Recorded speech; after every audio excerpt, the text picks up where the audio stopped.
Welcome to an episode, a free preview, if you will, of the typically Patreon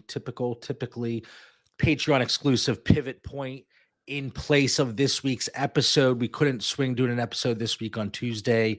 I hear it's Valentine's Day, and we all were vetoed. So It's true. We're going to be releasing this on the podcast feed tomorrow. So we appreciate anybody tuning in live. We've done a few of these free previews. What we typically do, we're going through different market information, whether it's DTC, KTC, Fantasy Calc, Startup ADP, and we're comparing my tiers, Mitch's values against those, and identifying market inefficiencies and where we can pivot, hence the pivot point. But today, we're going to be going through two startups that are actually still going on that our patrons have taken part in. I'm the commish. Still, February 12th, Super Bowl Sunday. I have not joined a startup. Very proud of that.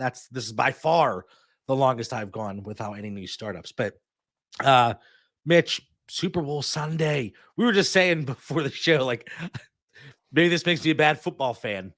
I don't care. I'm completely same thing. Like, I just hope it'll be a good game. But really, for me, this is what we do this time of year, right? I was even talking to my wife about it this week. This time of year, I don't really care about the playoffs. I don't really care about the Super Bowl. I care about startup values and how they're going to affect things. And when best ball comes into play, how they're going to affect things.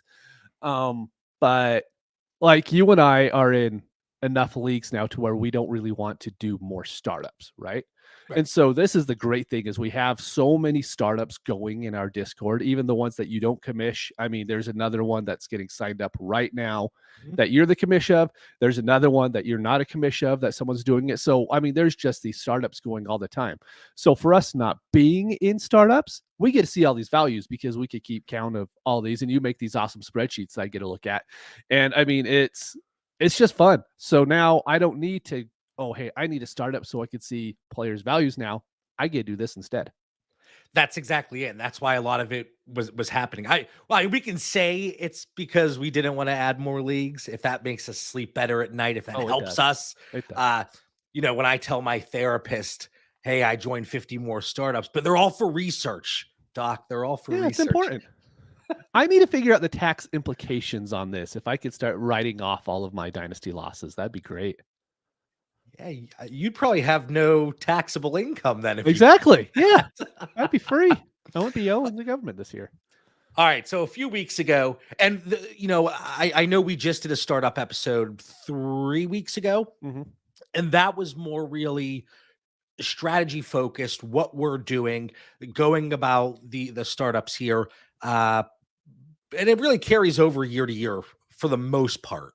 But what we're doing today, we have these two startups that we're comparing to my tiers. Mitch, you can talk to your values where maybe I'm wrong, maybe the startups are right.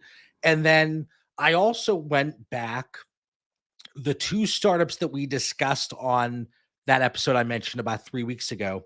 It was November 26th. That's when the startup began, and December 22nd. I have their cumulative positional draft picks through round 10. And for the sake of today's discussion, in my little spreadsheet, and I will blast this out to everybody on the Patreon after this episode, but it's through round 19. And it's always a weird number with me. It's never just, round 20. Because when I put this together, we had 19 rounds of players picks where they went in both startups. So I didn't want to have one where, pick 308 was taken and then in the other it wasn't. The only big discrepancy was where Tom Brady was taken, because it was like the day before our guy, Ronnie Cavalier, takes him and then he retires. And it, like, the timing was just awful there. Anyway, no real surprises here going into the first round. It's been the quarterback central, right? It has. Yep. And I'm looking at, we did a $25 league, a $50 league, something else that we do in our Patreon, offering different price points. Heck, if people want to do a $10 league, I'd commission that for everyone. I see Jeff, I see B Ford, I see Ronnie, Greg in the chat. Yeah, it's an analytics shirt. Analytics. Come on. Mitch is going to get one that says film, and then I'm not going to do that. numbers or witchcraft or something. No, I have a Sasquatch, I think, a dwarf killing a Sasquatch. So yeah, it works. My Johnny would probably love that shirt. See, it's a great shirt, man. Yeah. Okay. So going through this, and again, I will blast this out to everybody after the episode, just so you can kind of go back, maybe listen to it a second time, and then take a look at this. But we have 1, 2, 3, 4, 5, 6, 7, 8, 9, 10 quarterbacks in the first 12 picks for the most part. Yeah. So we did the $25 league, the $50 league, the one from December 22nd I mentioned, the one from November 26th. 8 quarterbacks, 10 quarterbacks, 9 quarterbacks, 10 quarterbacks. Do you think that trend continues here throughout the off season? I do. I think going into drafts, you could have a very good expectations of you're going to see at least 9 quarterbacks. You're going to see Justin Jefferson and Jamar Chase go. And the 101 is going to go between like the 110 and the 202. You could just kind of expect that. Sorry, the 101 for 23. Pretty much Bijan, that's where he's going to go. But it's really good knowing that, because if you're saying, you know what, maybe I want to buck that trend a little bit. Maybe I want Jonathan Taylor in the first. Maybe I want to have A.J. Brown. Maybe A.J. Brown blows up in the Super Bowl. His value goes up a little bit. But you really need to think about the quarterbacks that you're going to be missing out on. I mean, you're going to have the top ones, and then you're going to not be able to get Dak, Watson, Tua, or Murray. So you're like, what happens at that point is you don't see any other quarterbacks come off the board for like 3 more rounds, because we don't like any of those quarterbacks at this point. So it's just really on how the dynasty landscape is right now, especially in Superflex. If you miss out on those quarterbacks, you better build a very solid team around them, because people aren't moving those players. And we're going to review some of the trades that actually took place in these 2 startups that are going on right now. And not only do we have the picks, but we have the specific players. So it's going to be very interesting. And it's always interesting because you see the startup trades, and on paper, you're like, yeah, those pick values, it makes sense. It looks fair. And then you see the names associated with those picks, and you go back and you think about existing leagues. Would we see that same trade? How does it change? And I think it really comes down to, we'll get to that, because I had another follow-up comment question for you on these 10 first-round quarterbacks. Do you think this is a case of, again, the 2 leagues going on right now, they're all patrons. The 2 leagues that went on previously, probably 10 of 12 in each were patrons. Do you think it's a little bit of hive mind mentality? Oh, without a doubt. But so how much do you think this changes when we go out into the wild and you're in a non-patron startup? How does it shift? Or does it not really shift in the first round specifically? I think what you'll honestly see is you might see Bijan go a little bit higher, but that's about it. I mean, you'll probably not see 10 or 9 quarterbacks. You might see 8 quarterbacks in the first round, but then the run's going to happen in the second. And so the only thing you're really missing out on is, hey, if you want 2 of those guys, do you really want to trade up to the end of the first to get them? Or in a public league, maybe you could wait until 203 and 204 to get a Dak or a Watson or something like that. But just the way that the field, who are you going to take over the quarterbacks right now? A.J. Brown is about the only one that comes to mind. If he has like a really big Super Bowl, I can see him going up. CeeDee Lamb, I don't see him going in the first of too many leagues. Jonathan Taylor, Breece Hall, Kenneth Walker, it's not going to happen. So who are you going to move up above the quarterbacks? Right. And that's a really good point. And I think, and this is, I say I think because it is limited data available. It is, my buzzwords always, it's very anecdotal. So this is not going to be overarching. But a few folks in the Patreon have shared some startups therein with folks outside of our little bubble. And we would be naive to think that, this little bubble that we have isn't just that. Mhm. You look on Twitter and you have the bigger hive mindset, but yeah, we still have that in our Discord. But what I think we'll see is you made a point. I think it's valid. Maybe we don't see 10 quarterbacks in the first. Maybe we see 8. But whereas we, and that is a collective we of the Dynasty Theory Patreon, we always plug it. Fantastic conversations 24/7. Even if we're not involved, I always tout everybody because it's such a smart group. But anyway, enough of feeding their egos. I think what we'll see is more quarterbacks in these public leagues float up into the second, third, and fourth. So whereas we have a gap between pick 17 and pick 52, where there's no quarterbacks, we're going to see those other quarterbacks float because people in those leagues not necessarily understanding how the trends are going in these startups throughout the offseason up to this point. Maybe it's their first startup. Maybe it's their first startup this offseason. They're sitting there thinking, oh my God, 8 quarterbacks went in the first round. It's going to continue. Yeah. It's going to continue. And that's going to pull up the Trey Lance, the Cousins, the Russ, Daniel Jones, Jared Goff, Mac Jones, even Stafford. So you're going to get those guys to be elevated. So the real value, I think, in those leagues is going to be third round through sixth round. And that's why we always talk about if you can trade back, which we're going to talk about a little bit more in depth here. If you can trade back and accumulate more picks in those rounds, you're not going to get on the wrong side of a run, but you're going to be able to accumulate players that are slipping in those types of leagues because these other quarterbacks are elevated. Any thoughts on that? Yeah, I mean, I'm in complete agreement there. It's what I find really interesting is when you get out of the first round now, because I think you could see differences in more so in public leagues. And that's really who we're kind of speaking to this week is we're going to see, maybe we see a running back run because we do have good young running backs now.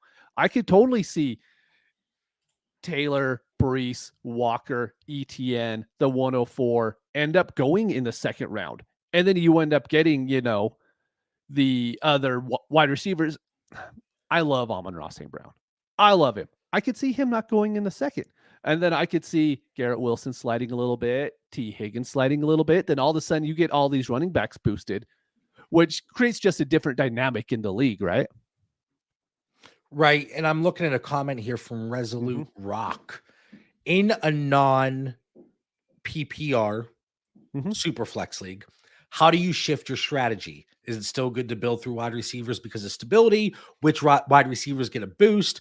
Better to trade back at running back to collect rookie mid-round running back darts? John is going to say yes. Yes to all of these.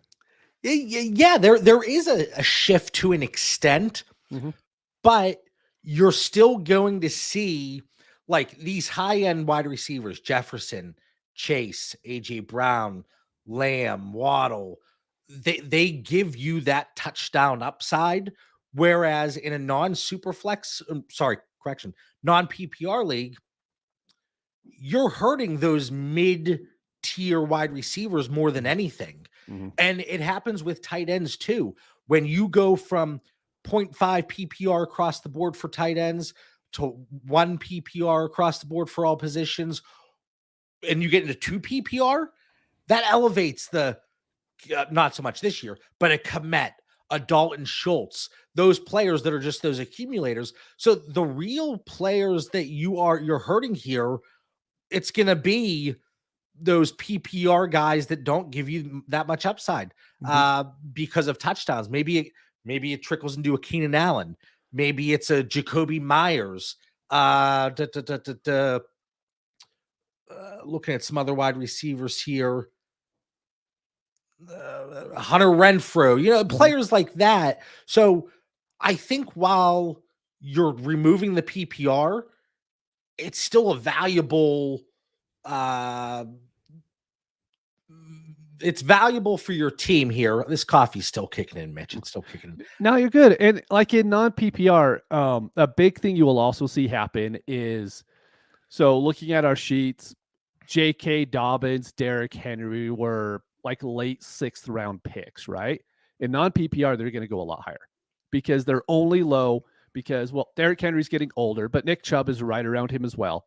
They're getting older, but they don't get catches, so they're not as valued in a PPR league. So you'll see them get moved up, moved up. But Boop them up. You'll get someone like DeAndre Swift who's going to drop because he's there because everyone's like, oh, hey, he could be the next Austin Eckler sort of guy, right? But you take that PPR away from him, I don't think he'll be close to as high as what he is now.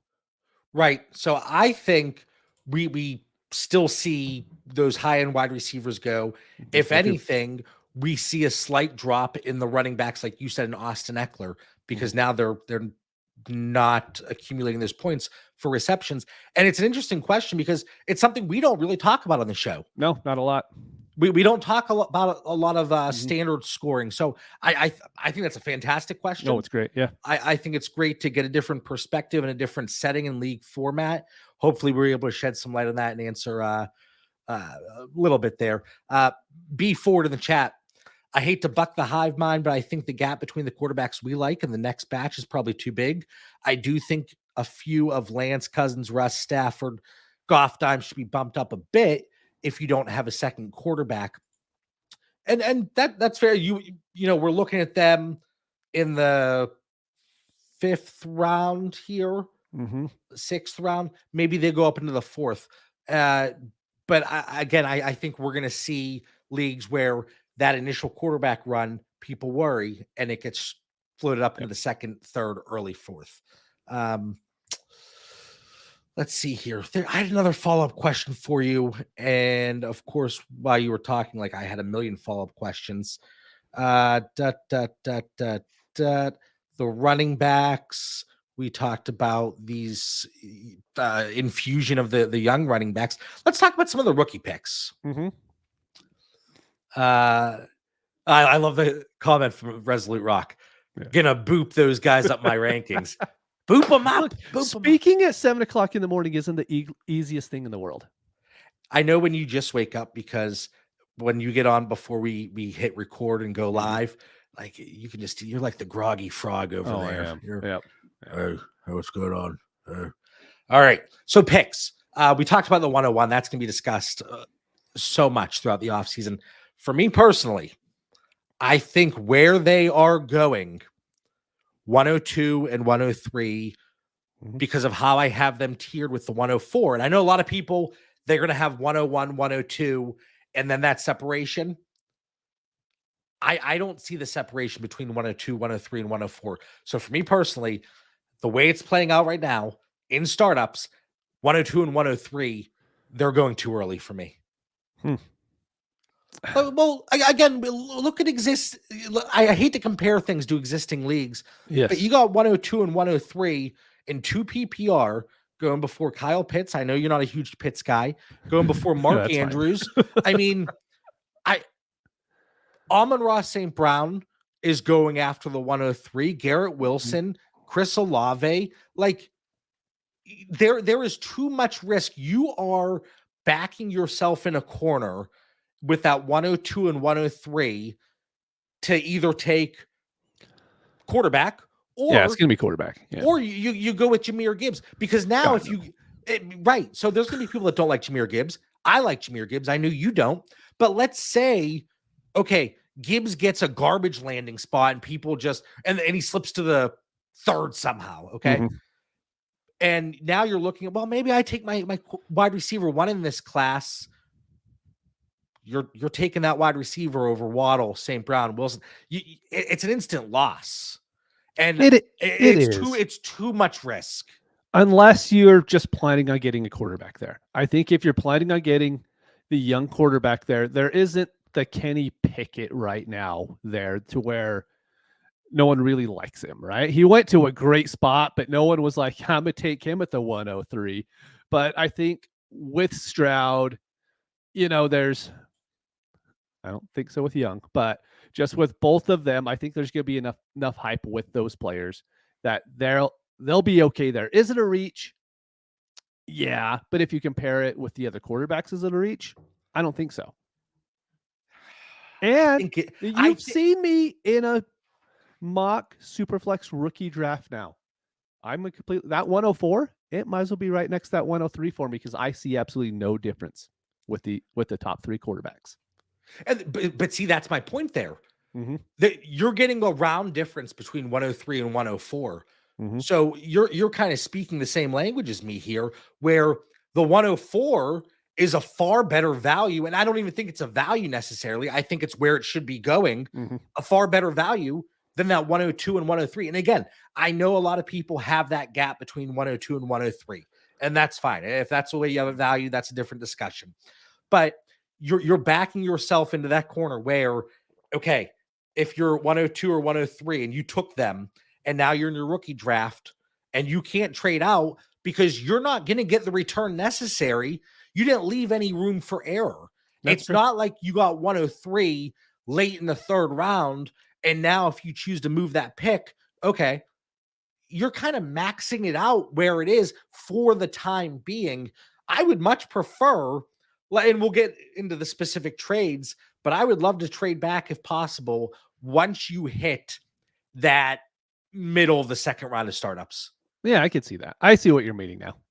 I was looking at it compared to, like, even for me in my head right now, I look at the 102, I see Young. I look at the 103, I see Stroud. 104 right now for me is Levis. So I'm like, okay, there's Levis. And so in my mind, I'm like, I could see where they're sliding. But you're right. Everyone isn't going to be taking the quarterbacks there. They might be taking Gibbs. Maybe they take Addison or whoever the wide receiver one ends up being. So I could totally see the case. Yeah, and the way you're looking at it, man, we're getting too chummy here and getting along too well. I don't like it. Yeah. I need more coffee so we argue a little bit more. I'm sure you can. But when you look at it compared to the quarterbacks going ahead of them, I think it's fair where you would have them ranked positionally. It's the gap, though, between, and of course, in my tiers, I'm going to think that they are where they should be. They're my tiers. Damn it. They're perfect. They're right. So the gap between the 102 and 103 in that next set of quarterbacks, it shouldn't be 2.5 rounds. Yeah. That's just my opinion. And again, we'll get into specific trades and discussions there.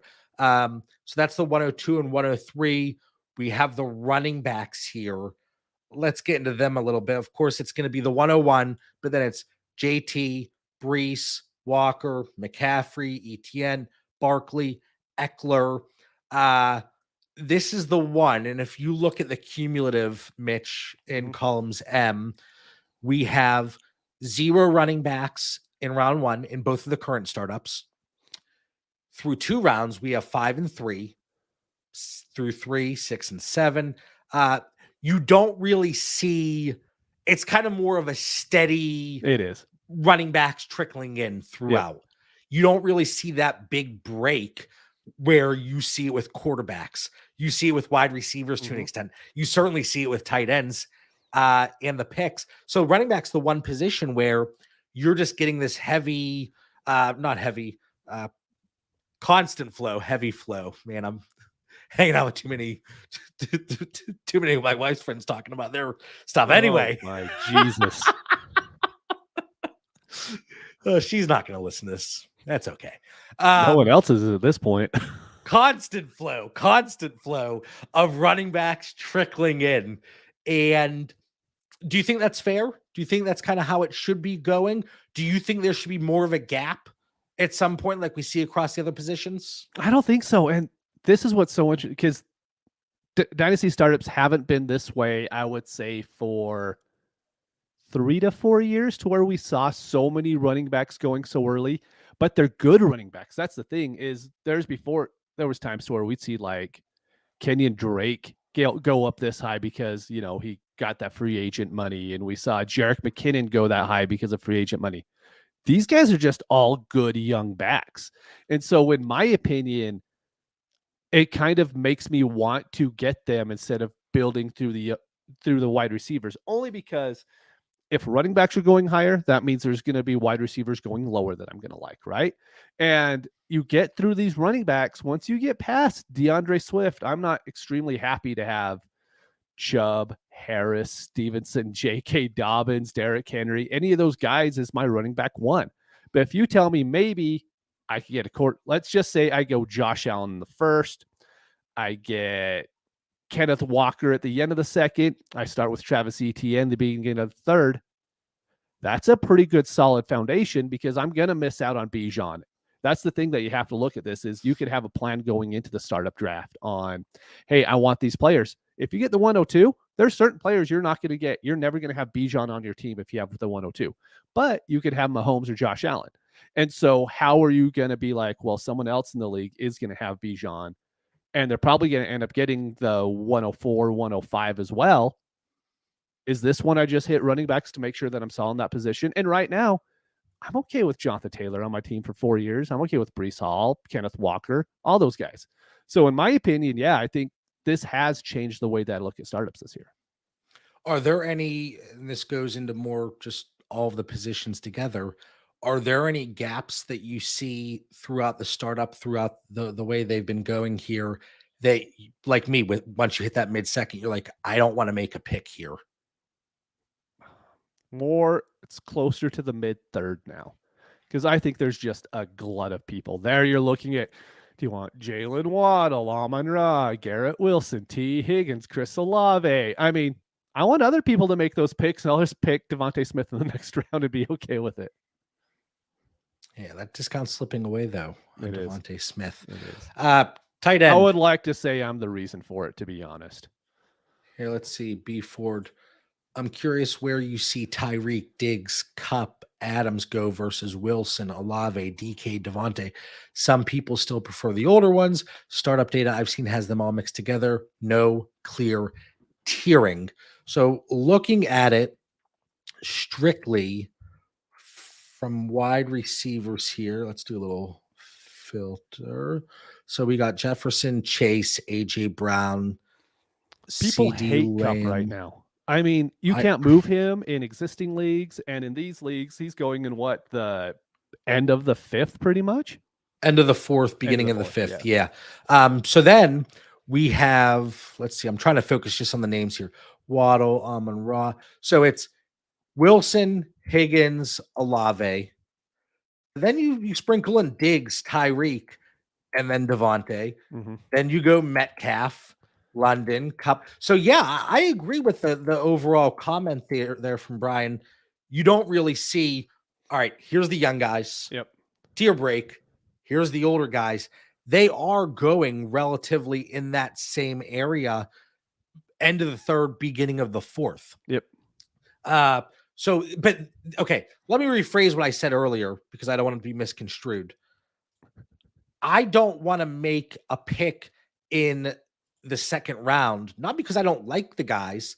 I just think there's such a big clump where there is not much separation, if any, once we get outside of those quarterbacks. Yeah, if you do that, let's say you move your, what trade can we look at here?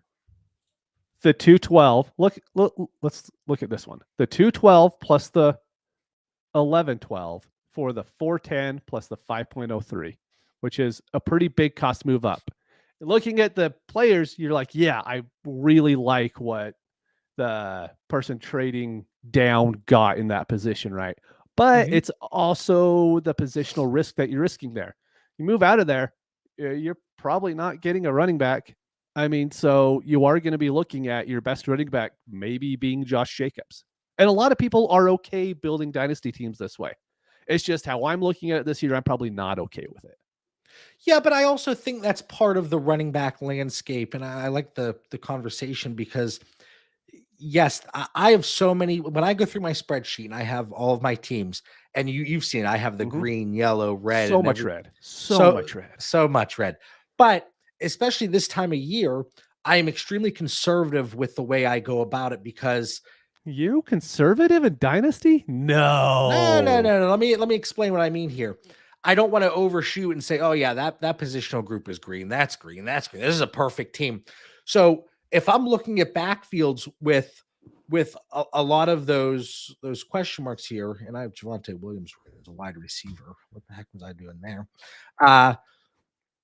Going through, like if I have a backfield of Mixon, Pollard, Derrick Henry, J.K. Dobbins, yeah, like it sounds good, but at this point in the offseason, because of all the question marks, all of the uncertainty, all of the infusion of talent in the 23 draft, all of the impending free agents here, where are they going to land? There are question marks there. And that's certainly why at this point in the offseason, in these startups, we are seeing running backs drop after you get past those top 5 or 6, I think. Yeah, Right. I completely agree. So while I think there is a constant flow coming in, I think overall the position, I mean, we have 11 running backs, 11 and 10 through 5 rounds. If you go back 3 or 4 years, even in Superflex with tight end premium, probably 15, 16, 17, I would guess there it does elevate a little bit. It does, and it's the type of backs that we're going. I mean, we've talked about this before. But Dynasty loves to hype up like they used to. I don't think actually this year it might happen a little bit more with Miles Sanders and all the free agent running backs. When a free agent running back goes somewhere else and gets paid, oh man, do we love moving them up to the second? It's like, no, Chase Edmonds is gonna be the guy. Just hear me out on this. And it's like, well, he's probably not gonna be the guy. I mean, I fully expect Tony Pollard to be like a 3rd round pick once he gets franchise tagged. It's just gonna be like, good Lord, we're doing this again, aren't we? Yeah, it's once we get a little bit more clarity around players, even if it might not be the clarity we want. Let's say it's a situation change, like you said, not just because of the contract, because of the money, but it's a situation change. Everybody wants there's a change. It's different. Now it's intriguing. No, I can be first on him. Yeah. So important to be first. Yeah, gotta be first. Gotta be first. But looking at the startups themselves, and we're going to be doing this throughout the entire offseason. That's why I'm keeping track of that first wave that was during the season. Now we got these two. I believe we're going to see running backs elevating post NFL draft because we get more clarity. That's where people are seeing it as less risk by going with these running backs, as opposed to now when there are just so many landmines that could go off and just tank a player's value. And I don't think that's anything, it's not a revelation. It's common sense. Yeah, it really is. And then you're adding in the rookie running backs coming in too. And we're going to hopefully have 3 to 4 of those coming in. I'm really like after Gibbs. I mean, there's 3 running backs there that I'm really happy to have as of right now, as long as they get the draft capital that we need. So we could see, a little bit of the renaissance of running backs going a little bit higher in dynasty drafts, which I think is really interesting compared to what it's been the last I would say maybe 3 years, to where like you could get running backs the 8th round that were like starters on your dynasty team. I think we'll still see it to an extent, but like you said, what running backs are then we getting? I think that's the thing is like, sure, there's always been running backs early, running backs late, but this is the first time in a long time that we, what I'm looking back to is when Saquon was in his 2nd year, when CMC was, I think, 2nd or 3rd year at that point. I mean, yeah, you should be taking him then.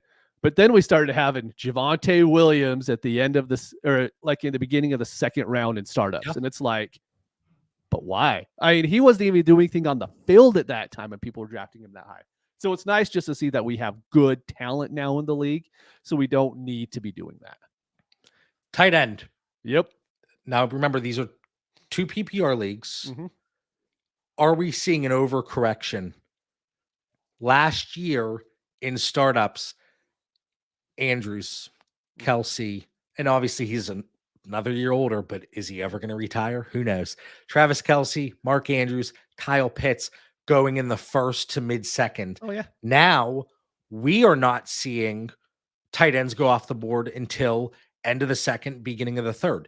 Is it an overreaction? Is it an overcorrection like we see and have seen with the running back landscape? So of course it is. I mean, it's just what we do, right? I mean, if someone else is going earlier, someone else is going to go later.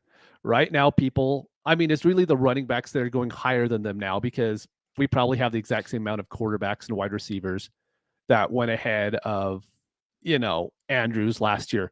But Andrews had a bad year. And we all know, like, we're so good. Hey, these players are going to maintain value for 4 years. So that's why you want to get them. I mean, as we see, that's not really the case. But I think it's a huge overcorrection. It's why TJ Hawkinson is all of a sudden the tight end 4 right now. Because he had a great year and no one else did. So boom, tight end 4. Is he going to continue it? Yeah, I think he is. So it's probably fair. But should Dallas Goedert really be going after Hawkinson? I don't think so, but he is. I mean, I think Dallas Goedert's a much better tight end in every facet of the game, but Hawkinson had the better year, so he's moving ahead. So yeah, the one thing that I did find funny is the Kelsey. Kelsey's the only on this sheet, you have what you show are reaches and you have things that are values. He is the only value on there that's like, well, he could retire next year. He is, but at the point that he's going middle of the third, Mm-hmm. and I think in maybe public leagues, he goes a little bit later just because he is so old, especially if you get those Twitter leagues. So he goes a little bit later, even in 2 PPR. But yeah, like he just gives you too much at a position that lacks high-end depth. Yeah. I mean, Kevin said it best. He wants to get Hawk and Andrews on his team because last year proved the position sucks. I mean, it's true. And it has for a long time. I mean, the funniest thing I love bringing up in the DMs with John is Kyle Pitts. It's like you listen to every single Dynasty podcast, every single NFL podcast when he came out. He is the greatest tight end to come into the league in the last 10 years. He's going to maintain his value. He's amazing, yada, yada, yada. And yeah, he's kind of maintained his value, but he hasn't done anything on the field yet. So it's just one of those things you just have to be so careful on bumping down the veterans of Kelsey and Andrews and Goddard and be like, no, Kyle Pitts is the next best thing. When I'm not even sure if the dude has a touchdown yet. And I certainly understand, but then you're going to have, on the other hand, people saying it's a short-sighted view of this. But like, even though Kyle Pitts, we talk about value insulation, he's dropped a round and a half. And when you go from a mid first round startup pick, that is a round and a half is significant.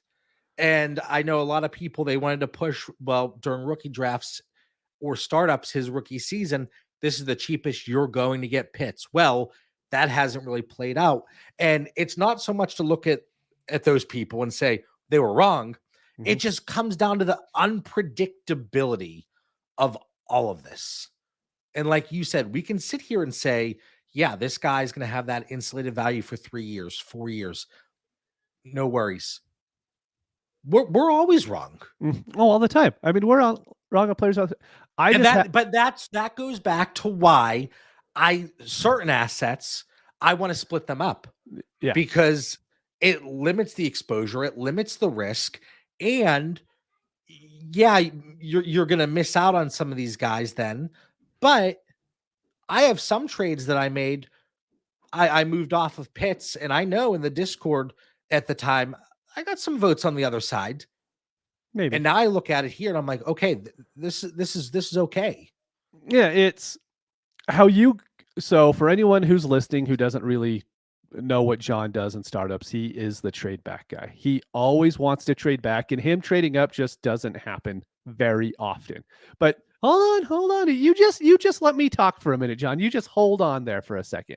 But the reason why you do that is because it's like playing the lotto, right? You can either have one ticket in it, or maybe you have 10 tickets. And the more value you could get by moving back later in the draft and getting more players or more picks, whoever you're picking, just makes it so your team could be a more balanced unit instead of being really top heavy with a few good players. I, on the other hand, would much prefer to get the 3 really good players, because even if let's say one of the top three, I'm not even saying their names, one of the top 3 quarterbacks goes out and wrecks their ACL in August of next year.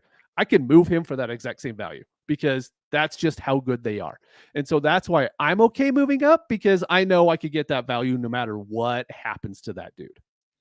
But that's where we go from, and my point of inflection was the middle of the second in startups. Mm-hmm. Like, I'm not talking about I know. moving off of, unless it's a severe overpay. So let's get into some of these startup trades, okay? Now, these are trades that have taken place. We're going to go through. Mitch, I want to ask you, now it's tough because you see the names, but if you're listening, I want you to think about, in a 12-team Superflex, 2 PPR for tight end premium, would you make the trade just because of the picks? And then we're going to assign the names. So first up, and this is from one of the 2 drafts that are going on, 104, 709, and 804 for 206, 306, and 407. As much as I just said I love trading up those quarterbacks, I want the 206, 306, and the 407. That is just so, you're doubling up in the second, third, and fourth rounds. I mean, that's amazing. And so that's definitely what I want to do.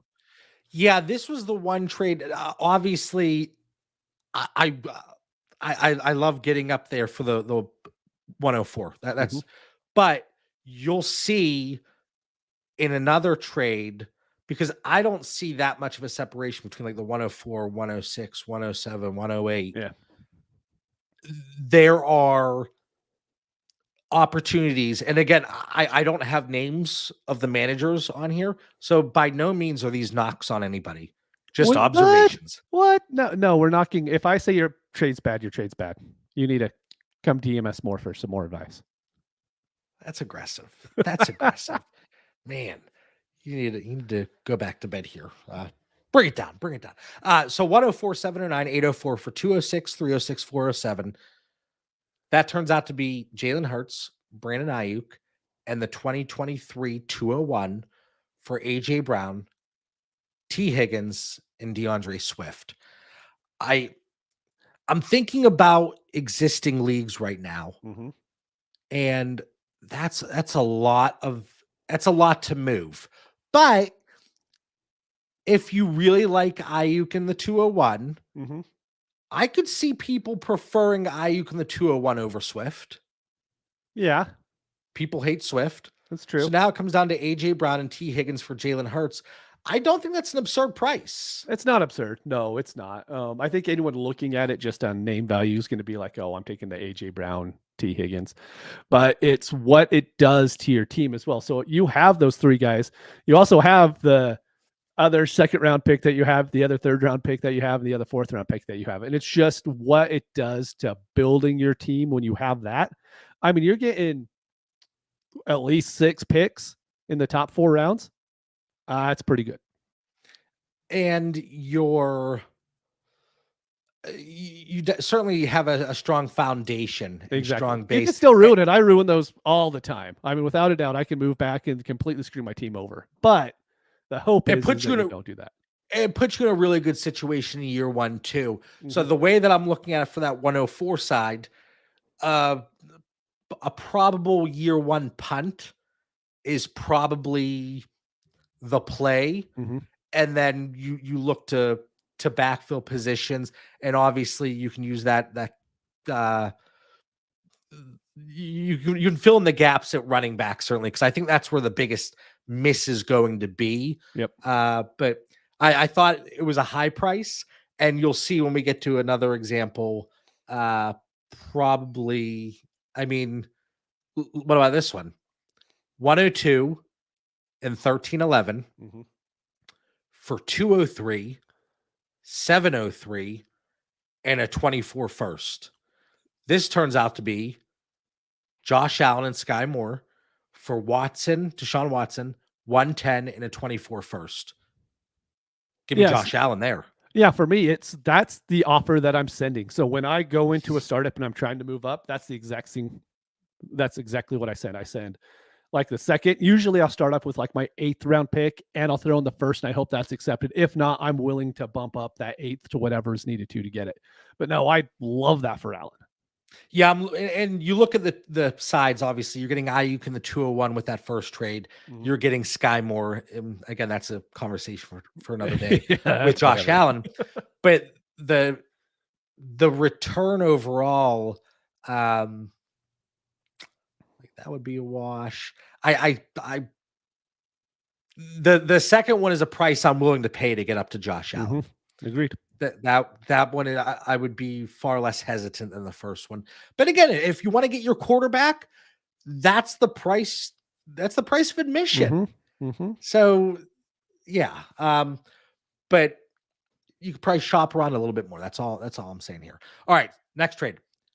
210, 403, 510 for 109, 809, and 904. This is a really similar build to that first trade. It is. Obviously, when I mentioned the names, there's going to be a discrepancy with the quarterback, certainly. But so the 210, 403, 510, ETN, Dallas Goedert, 2 PPR, and Michael Pittman, or Justin Fields, Damian Pierce, Mike Williams. Yeah, I'm just not trading up for Fields. That's my thing. So it would be, and that's the one thing you can look at. Well, you don't know the players. You do know who you're going to be trading up for. So like you knew you're trading up for that 109 to get Fields. So in my opinion, I would just much rather have the 2 with the 4 and the 5 than trading up. I mean, it's not just Fields there. It's whoever is right there around him, whether it's Dak or I was going to say Deshaun. Dak. I mean, any of those guys, I don't want to give up that much value for them right now because I'm not sure if they're giving you enough of a positional advantage weekly over oh man, I can't talk today. All right, it's early over out there. Daniel Jones and Russell Wilson, you could get 3 rounds later, you know. That's another one. I like that 2, 4, and 5, and that's our guy Roy. His trade, he's in the chat. I'm on that side as well. Okay. Next trade. This 210 was getting passed around here. I won't make any additional comment there. 210, 1009, 24 second. 210, 1009, 24 second. Or 411 and 502. Without the names associated, I knew what side I wanted. Yeah. I don't know. I could see myself going for the 210 there. You would. Yeah. But now let's put names on it. ETN, James Cook, 24 second, or Josh Jacobs in 106. Boom. I still want ETN. Done. See, that's an easy Josh Jacobs for me. Yeah. No, I'm not buying into Josh Jacobs. I've seen this happen before in Dynasty. Wait, someone's really good on their contract year for the first time, and then we're gonna be like, no. We're gonna bump him up. Not gonna happen, man. He was a top 10 running back the last 3 years. Top 10's great. Is it off longevity? Just because, I mean, who else? There was someone else who was a top 12 quarterback or running back. Oh, the name's escaping me. And it was like, that dude has no value. Crap. But right. I'll give you that one, but I don't want Josh Jacobs.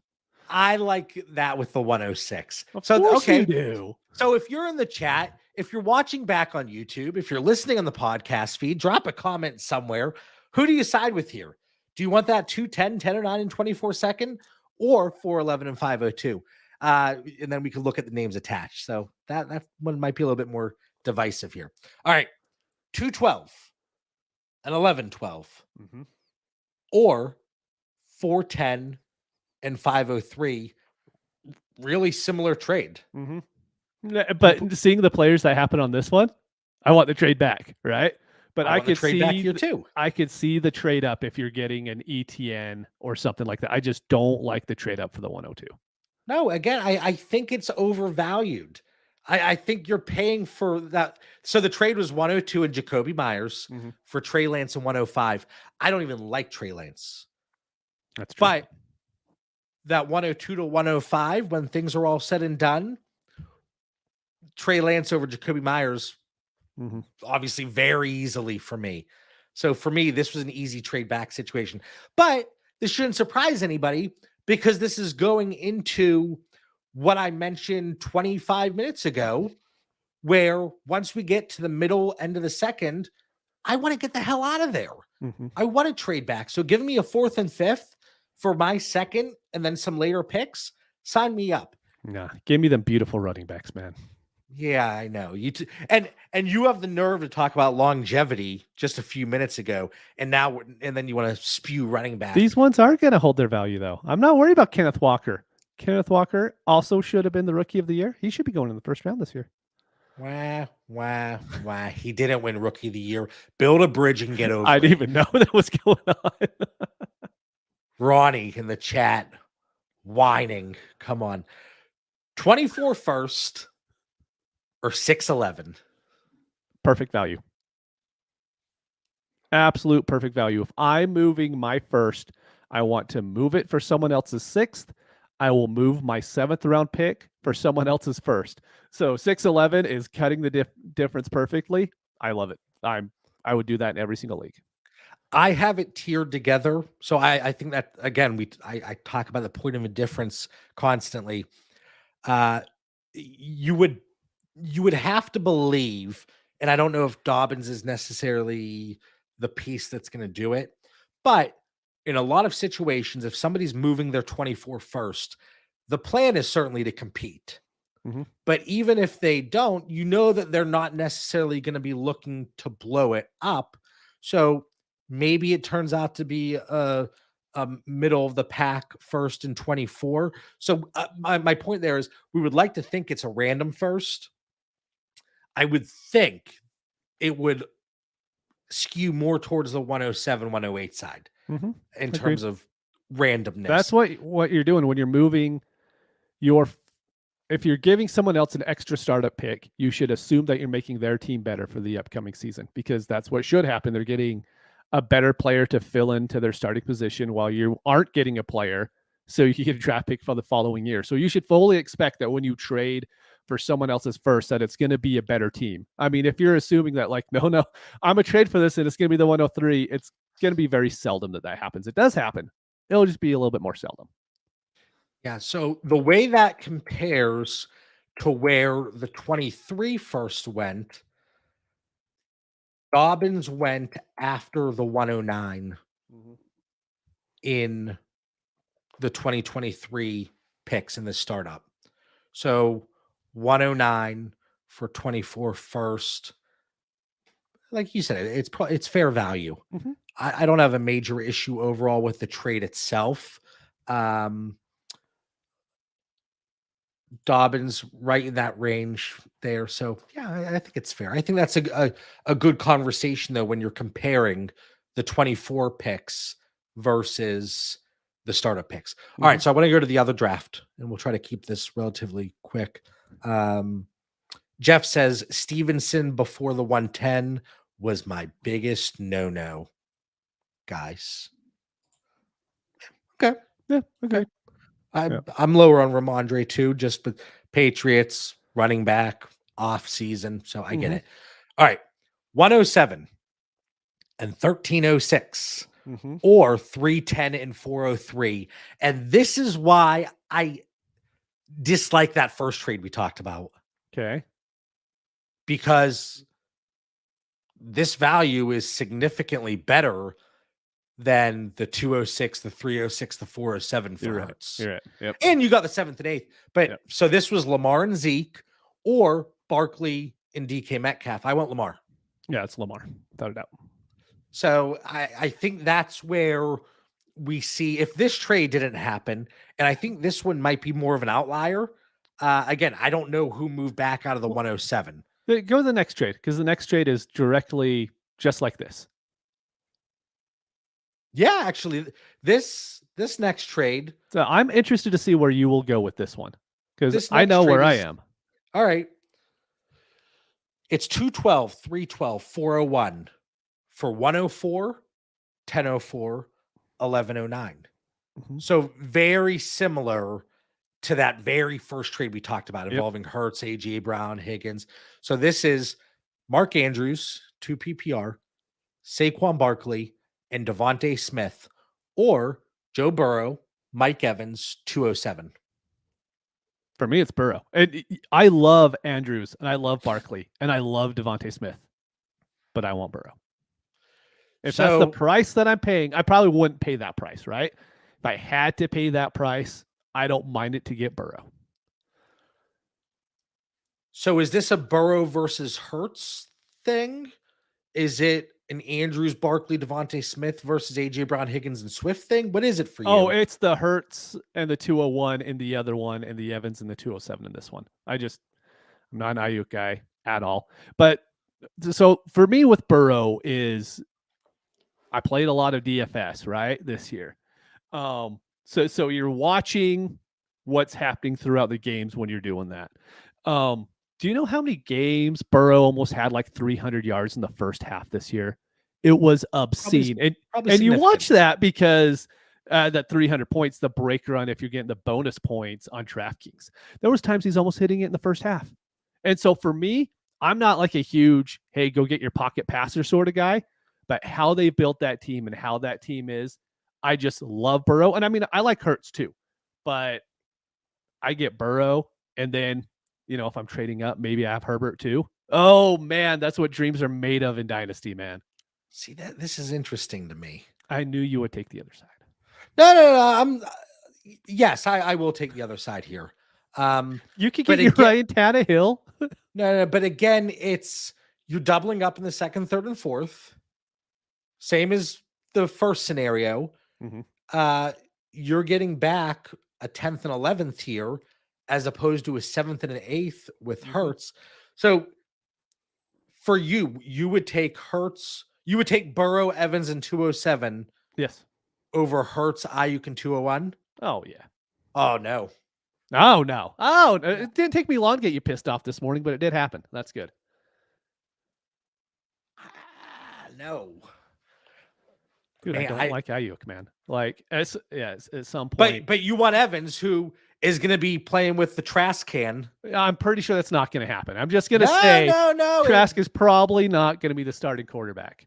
I mean, Ayuk might be playing with Lance, so why don't you just calm down over there a little bit, all right? See, yeah, that's what I thought.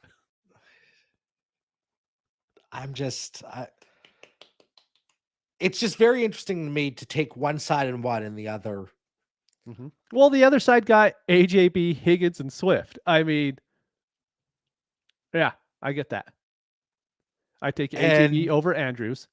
I would take Higgins over Barkley, and Swift. I'd probably take Devontae Smith over Swift. Well, let's reframe it. Would you take Higgins over Devontae Smith? I take Higgins. Yeah. No, you wouldn't. My ass. Wow. Well, I would too. No, we're talking about startup values here, John, not what I would actually put on my team. I would trade Higgins afterwards, but Higgins is valued higher in Dynasty than what Smith is. That's just how it is. I think it's minimal, the difference. Well, there's a I know difference, you would Kevin. take Barkley over Swift. Well, yeah, but one went the third round, the other one didn't. No, but the way we're comparing these, I said AJ Brown over Andrews, yes. Higgins over Barkley, yes. But why are we swapping positions here? Just because AJ Brown went in the second, Andrews went in the second.